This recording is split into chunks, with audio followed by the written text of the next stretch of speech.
Hello everybody, welcome to another edition of the Rose Jewel Railroad. This video is going to feature my 2055 engine. This 2055 engine was produced from 53 to 1955.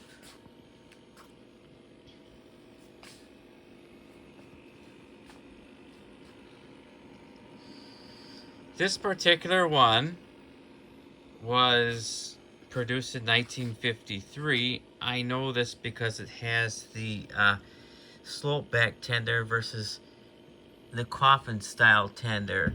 If you read about it, it'll tell you that these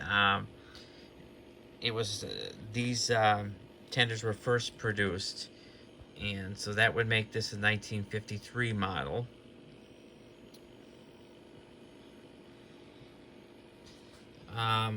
On the honorary siding, or actually on the supporting cast, I have a 2037. This is an uncatalogued set from 1960. I also have another 2037 on the outer loop.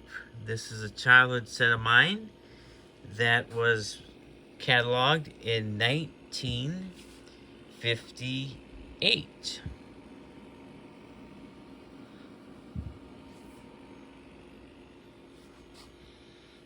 On the honorary siding, I have a 2026 set that was produced in 51 and 52.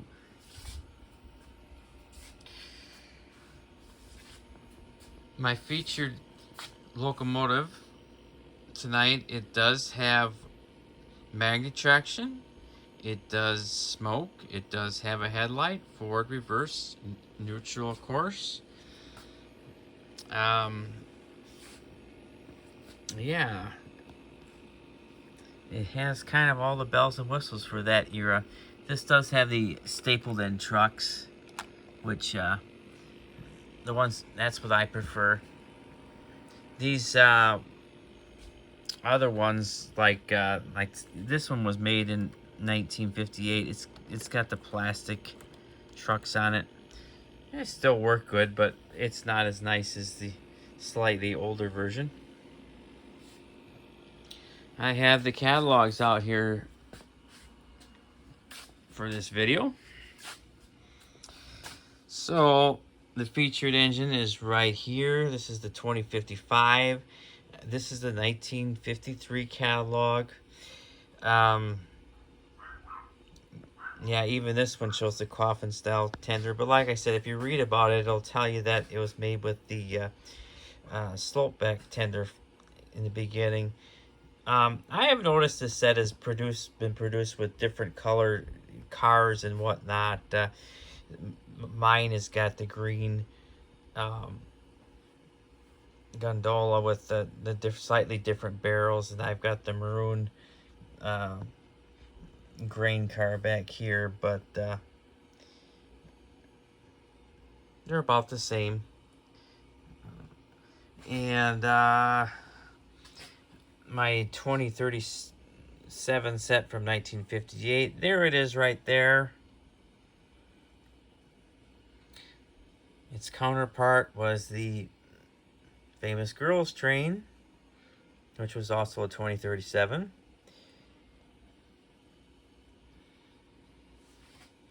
I can definitely see why this was the most popular.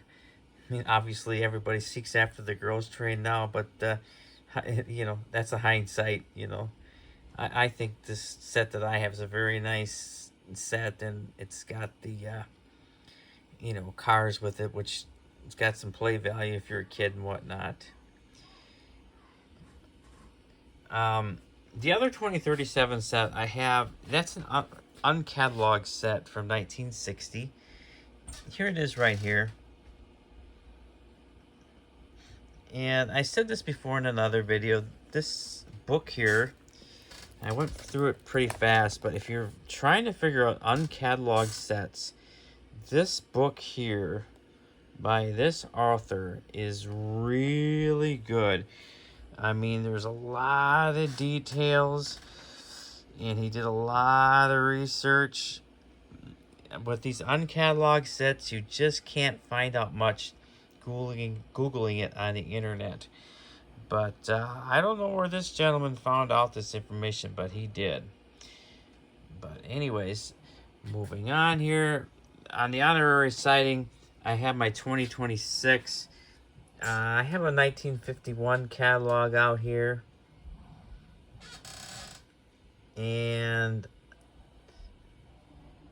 I have a 1952 catalog out here. So there they are.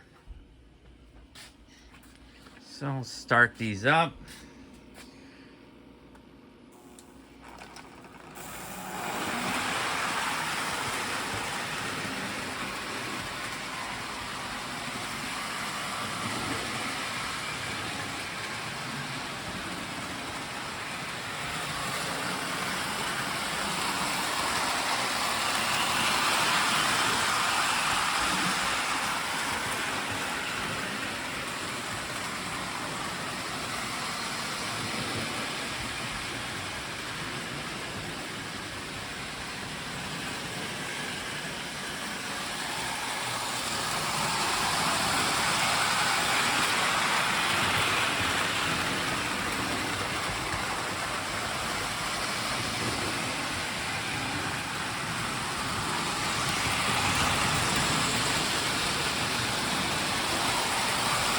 I have noticed, just my own personal observation, that these 2055 sets that have got the slope back tender, the first ones made in the early part of 1953, they tend to be the more, I guess, shall we say, more rare.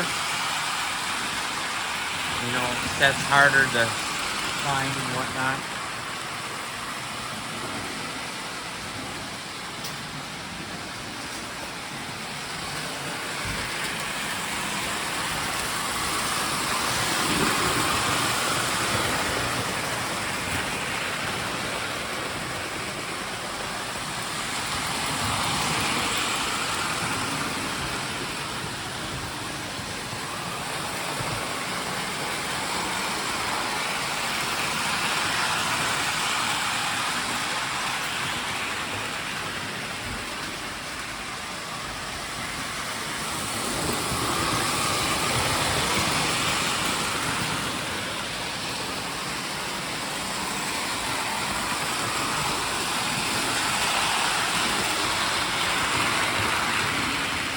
But something I like to do here is I like to talk about my own personal connection with each one of these sets.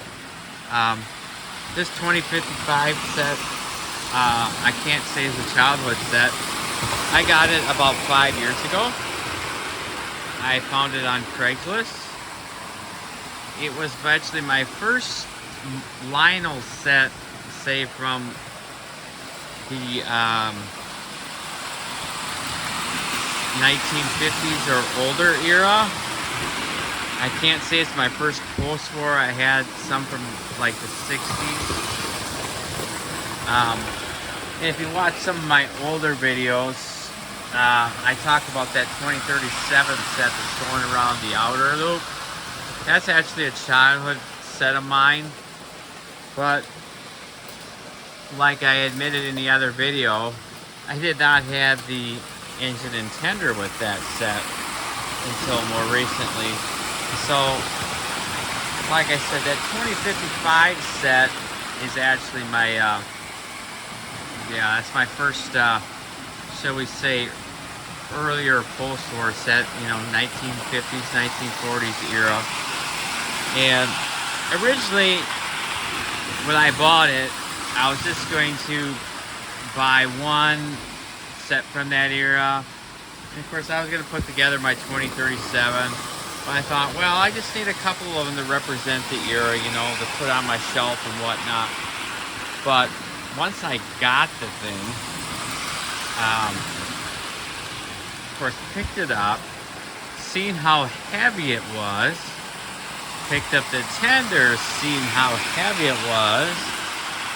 And like I said, that one's got the metal staple-in trucks, which are heavier. The cars are heavier, more desirable. Yeah, I just fell in love with it. I mean, I had a couple of the staple-in trucks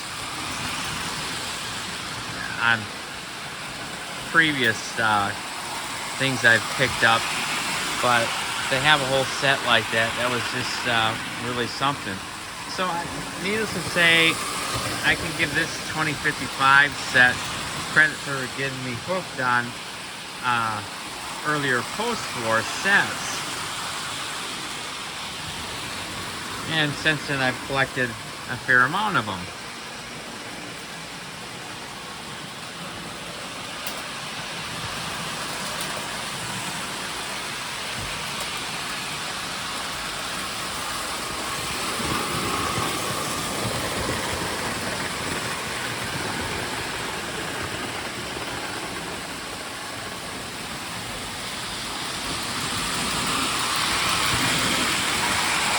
Now, I guess to talk about some of these other ones, and I cover these on other videos, but they're running here, so I need to cover it. This 2037 on the inner loop is a more recent find. I've had that the last few months. Like I said, that's an uncatalogued set from 1960, and I was thrilled to get it. I seen it advertised on Craigslist. They only wanted $75 for the whole set, and I thought I was going to be too late. Somebody else was going to buy it before I did, and I got over there, and it was quite a really ritzy house, and became pretty obvious that they did not need the money. Yeah. So, but anyways, I enjoyed it, and it was complete. It came with everything. It had the boxes and instructions, and even the trestles that came with it. So, I was thrilled to get it.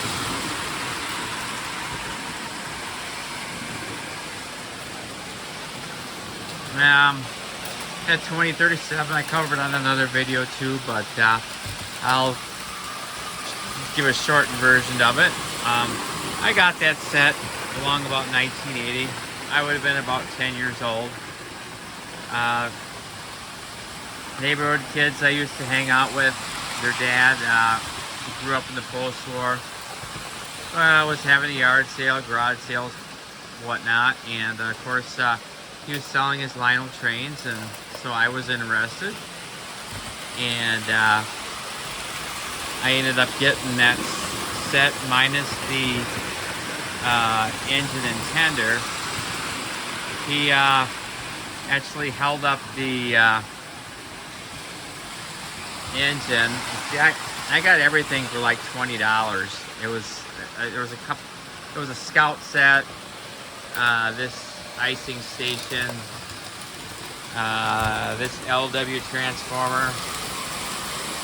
So anyways, I got it for like 20 bucks, but he was kind of partial to that 2037 engine. It was in a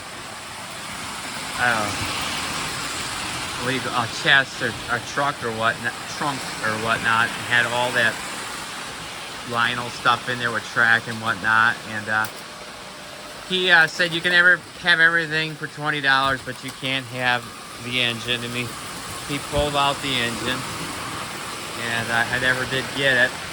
I don't remember if he pulled out the tender or not. He probably did. I just don't remember. But anyways, it wasn't until more recent years that I got on the internet and I started looking up the cars that I had with it, and I was able to figure out that I was missing the 2037 engine and tender.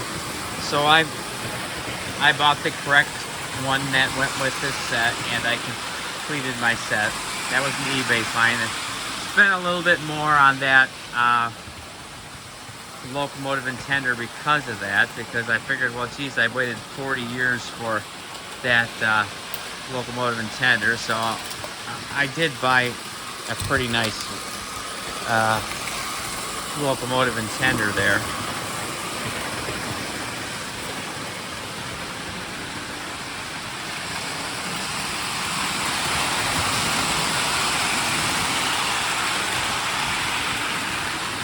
But the 2055, the featured set here, like I said, it was a Craigslist find. I had to drive a little ways to get to it. I don't know, a couple hours or whatnot. And the guy that had it was the original owner. And him and his brother had a set. I missed out on getting the set his brother had. It must have been about the same era, but he had already sold it. But I got this one, and he just had it in storage. It, you know, it was in played with condition, but it wasn't, you know, it wasn't real good or real bad condition. I didn't have the boxes or anything, but I got home and put it on the layout, and it ran. I did have to buy a new faceplate for it. The one that was with it was kind of broken up and whatnot, the jewels, but yeah, I've been pretty happy with it.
This 2026 set was one that came on Craigslist in Minnesota, and I actually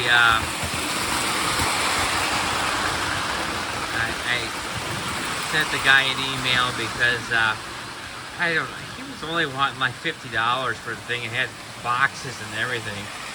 So I believe I offered him like $75 if he would send it to Wisconsin. I'm in Wisconsin. It was in Minnesota, and he gladly did it. I was so pleased. I mean, it's really a nice looking set.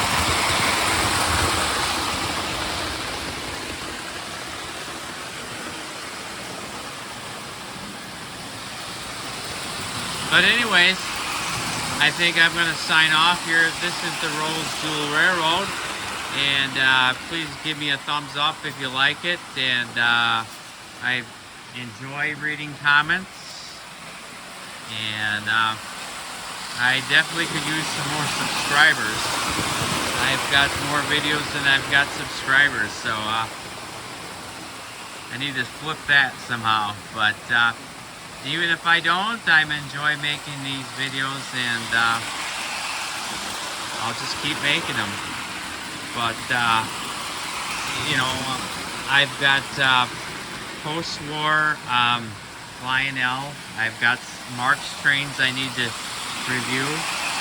I'm actually trying to find some good literature on Mark's trains before I talk about my Mark's trains, because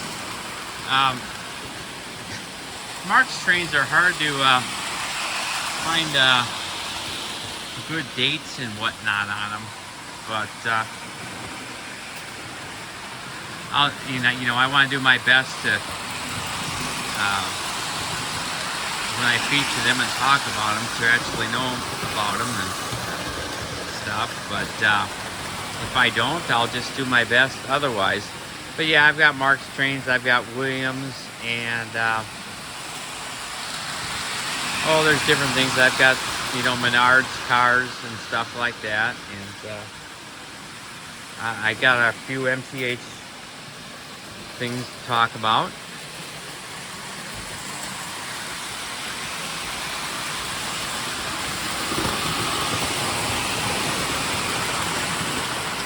As you can see by the remotes there, I've got a few Lion Chiefs to talk about also.